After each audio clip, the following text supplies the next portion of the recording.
lot of things. I was listening to you when we had lunch here. Okay. Manifest who you are as an Sometimes artist. I go a little tangential. Oh, no. Okay. Did you think you got to speak enough about the Oh, film absolutely. project? I thought it was great. We can veer I off mean, from we there. could, we could go on all sorts of stuff but that. But What do you want to touch on? and I think it was interesting too because, again, I just like to bring in that idea that people don't really think about. Investing in a movie is a reasonable option, Absolutely but they're it so is. unfamiliar, and I understand That's that. it. And It's before true. I It's got the biggest involved, thing. I spent a long time doing a lot That's of work right. and my own before I even did some of my own investing. People don't know how it And I'll works. tell you, the thing that you have going for you, I think, Natalie, is you and your team, because it's only as good as that. That's right. It really is. Mhm. And the thing that this last film, the success of it, has been that the director didn't do this just for his own notch on, a That's trophy right. on the mantle. Yeah. He did this knowing that he was so Mhm. intent on helping get investors' money back. That's He right. invested his own money. That's it. And, if you've got someone motivated by that Yeah. and not just moving into the next arena, that's really a huge That's thing it. for all of us. That's it. So So what do you want to delve into? I really think Okay. I'm going to, I like the idea about the screenwriting too. We We kind could of do a whole touched on segment on that, that. I know. I think I'm going to go into, I just want to talk generally about creativity in the arts. Okay, sure. We can veer off of that. Sure. Okay.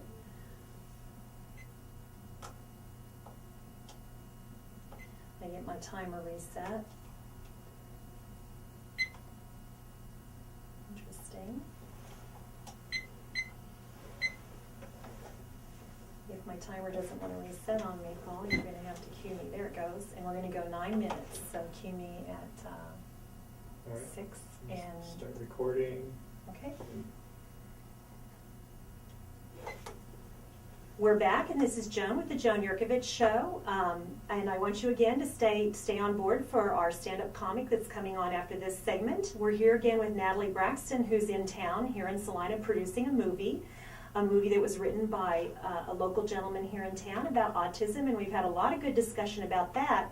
But we're going to veer off a little bit because, Natalie, you have just a wealth of background in arts and all sorts of creativity. Tell me a little bit about all these varied things you have done. Sure. Sometimes I don't even know what's going on. I have to just Nor it do out I. there. Keep track of it all. Exactly. Yeah. No, and that's just kind of the creative process. It's kind of interesting because all the time, people say, "Oh, what are you doing?" and "How are you doing it?" and it's been such a huge journey. It's like, it just depends, what you want to do. I think that's what we were kind of talking about. Now, what is your earlier. formal education in? My formal education, I have 2 BAs and a master's, and one of those BAs was a theoretical degree where I did kind of a multimedia infused technology and art degree, and that was pretty intense, and that was in New York City at NYU. And then my second degree was conceptual graphics design, kind of fine artsy kind of thing in London at art school, and then I got a graduate degree in London in script writing. And it's interesting how that's all played out because it kind of combines my favorite things: technology, art, and stories. And that's basically And you that. said you were actually been accepted into the prestigious NYU Film I School did. and turned it down. I Why did you do did. that? Or you obviously have an interest in filmmaking. I think it's one of those things, filmmaking to me is one of those things you learn on the go. I love the skill set that goes with it, but for myself, I'm more of an abstract thinker, more of a conceptual thinker, and I wanted to explore great literature, great ideas, amazing philosophy, and that means more to me than, I think, learning how to plug in things on a film set, which is great. It's valid. It's awesome, and I love that too. But that's not what I want to do with my whole life. So it was better to, think about ideas at the time, and yeah, that was But that. you're still living it out anyway. You have been involved with other films. What other types of things have you done in film? Most of what I've done has been on the short side. I like quick things. I've done quite a few kind of experimental music things. I had an awesome privilege of being sort of a VJ. For people who don't know what that is, it's like a video jockey, kind of like a music jockey. I would do the visuals for different concerts, and I had my work shown in some pretty interesting spots, and including Tate That's Museum in wow. London, which I thought was Oh pretty my cool. gosh. Yeah, and that was kind of nice. It's like things that,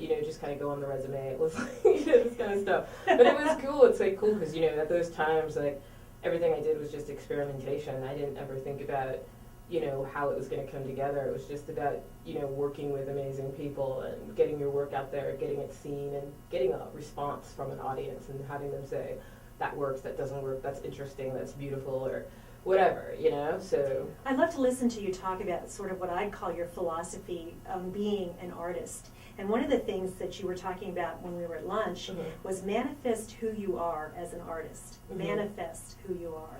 Yeah. What is your philosophy on that? I think, we live in it, I don't love the word brands, but we do live in sort of a day and age where people kind of have a personal brand to be responsible for. Yes. We hear that, I'm branding myself. Yeah, I'm branding myself. I'm recreating. I'm creating that myself. I'm reinventing myself.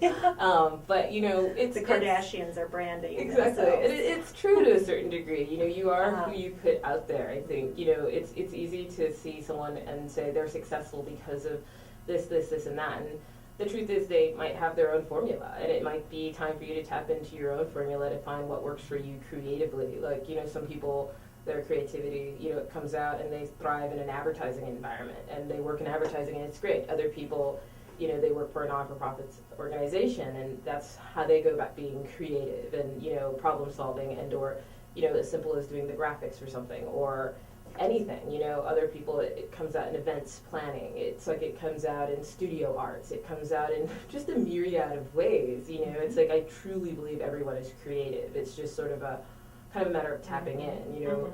I think when you go to get a job in the arts, it is very much about who you are and kind of what you're trying to get to, and kind of like letting it flow. There's a lot of responsibility, I think, around that, because there's, I think, some misconceptions in what it means to be an artist in society. Some people very still... much. A lot of people, especially I think even in this community per se. We're actually a very nice, wonderful arts community. It's actually a very open, good community. But we're talking in the Midwest and Kansas, not always. Yeah. Salina's wonderful. And I think when I say misconceptions, I mean, if you're a practitioner of art and there's this tendency of a kind of romantic ideal around it. And in reality, it's like, it is great, and it's great to use your brain in that way, but for people who actually make money from doing it, it is a job as much as we were talking else. about that. Yeah. It's also the creativity, but it's also a business. It can't, Very much. If you're really going to live off of your creative artistic talents, you can't do it as a hobby. Obviously, you have to become more business oriented.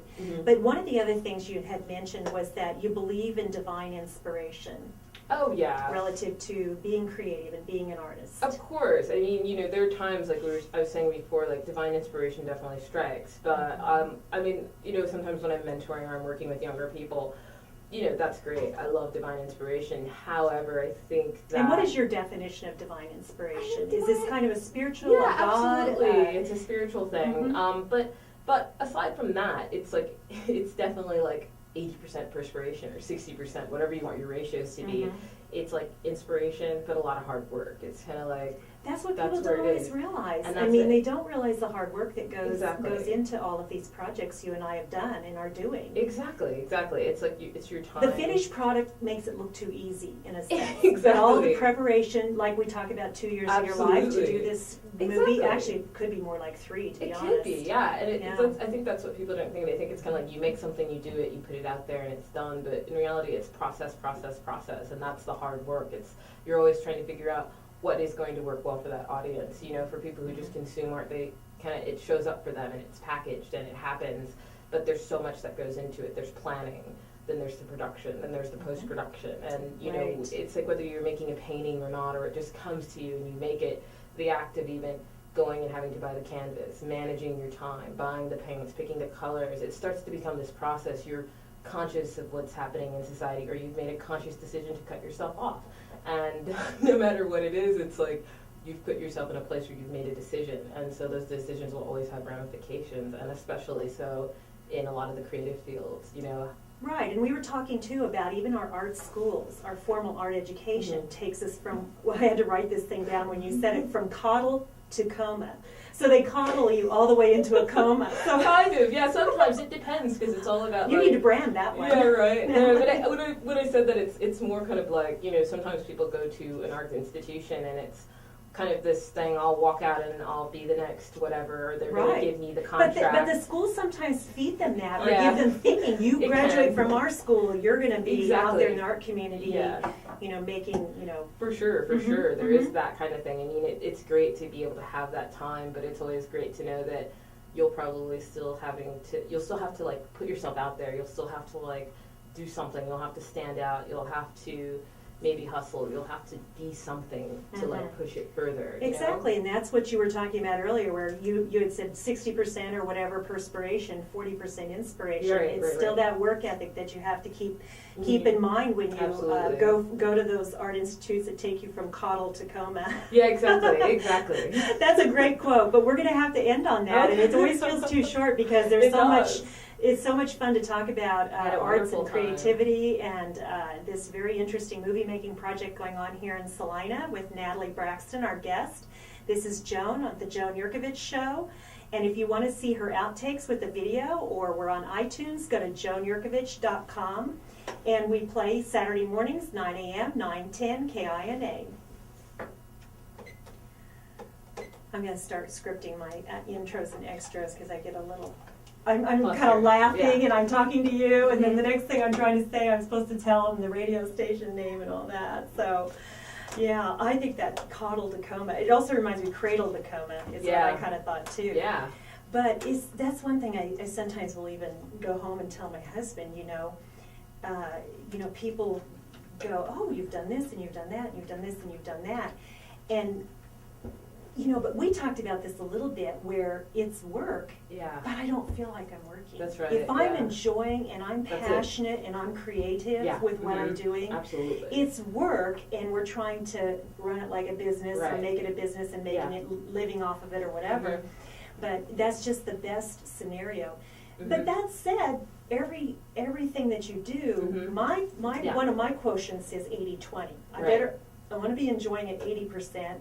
The other 20 is the have to, Right. Yeah. get it done Yeah, stuff. But that's a absolutely. great percentage. It is. I can live with there's that. And I think there's a famous guy who said that anyway. I can't remember who it is, but he's the one who said it's Mhm. like whatever those percentages are, you're gonna have to.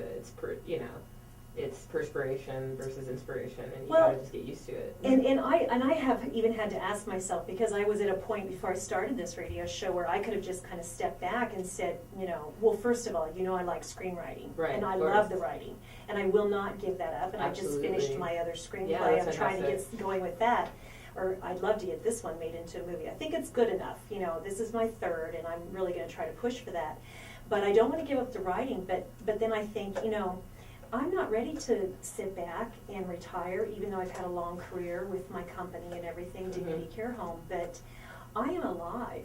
I Yeah. am more alive. And people Yeah. wonder, why do you do all this? Yeah. Well, I'm just, that's just me. 'Cause you can you do know, it, and 'cause I you don't love it, I don't yeah. want you to feel bad that it's not you, or you're not doing this, or Yeah. you're not doing that. Totally. I am all about new adventures, Mhm. new experiences, That's it, and yeah. that's why I'm so eclectic curious. ADD Yeah. across the board. Yeah, keep it curious is like I like to say. Yeah. And you too. You Yeah, have a oh lot my of the same God. spirit. Yeah, You've worked in exactly. TV, you've worked in Absolutely. advertising, Yeah. fashion. Yeah, You've worked yeah. in so many That's now it. movies and writing. Experience. Experience, Yeah, experience. exactly. And it adds to the bigger pot of It knowing what does. you want to do for those areas. Right. For And sure. do you think you're ever going to like V-line and get to where you... I don't know at this point. There's sometimes like you think at some point maybe it'll just become like a certain Mhm. way, but Uh-huh. I think I said that like a long time ago. Really? It still And it's hasn't. still not I'm happening? still on that train, so we'll see. Yeah, We'll see. It's yeah. kind of like one day at a time. I'm sort of like, we'll see what happens. Or It's just like, walk through the doors that open. Exactly. You know? That's a big thing. Just And walk through those that's doors. how I am. 'cause I some just- people, they have or- opportunity in front of them, but they don't take it. They think that's too scary, or I could never do that, or Right. Right. But we've also talked about how those doors don't just open on their own, Mhm. or they don't come to you, and you have to literally get out there and promote yourself, Absolutely. or make your own opportunities. Because, you know, people have said, well, how did you get a radio show? Well, I walked into the manager and said, I'd like to have a radio show. And I told you, I walked out of there and went, oh my gosh, what did I just do? That's 'Cause right. he said yes. Totally. Jerry, I hope you're not listening to this. But anyway, this has been so fun to have you Oh here. my gosh, it's been And great. Thank we'll you. have to have you back, Yeah, Natalie. thank you so much, If Joan. not, we'll certainly be doing lunch. Yes, yeah, for sure, Okay. for sure. Oh.